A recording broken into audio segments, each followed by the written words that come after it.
Le second réservoir du camion n'était finalement pas homologué. Il en est de même pour son installation à l'arrière de la cabine du conducteur. Voilà les conclusions du rapport du bureau d'enquête sur les accidents de transport terrestre révélé par nos confrères du Parisien. Le document de 120 pages permet de mieux comprendre le déroulé de l'accident de Puyseguin. Le 26 octobre 2015, vers 7h30, un camion conduit par un chauffeur normand, accompagné de son fils, se déporte sur la droite, pour une raison encore inconnue. Il percute alors un autocar qui arrive en sens inverse, à son bord 49 personnes. Sous le choc, le réservoir additionnel du camion et le réservoir avant du car se déchirent.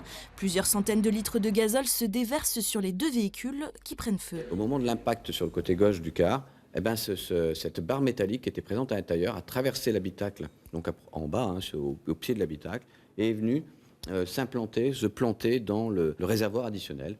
C'est un réservoir de gasoil qui est fait sous pression. Donc lorsque vous avez un percement par une tige d'un réservoir sous pression, les conditions sont requises pour avoir la création d'un nébulisa. Le rapport pointe aussi la vitesse du camion, qui roulait peut-être trop vite pour prendre ce virage. Mais c'est surtout la réglementation anti-feu des autocars qui est jugée trop flexible par rapport à celle des trains ou des avions par exemple.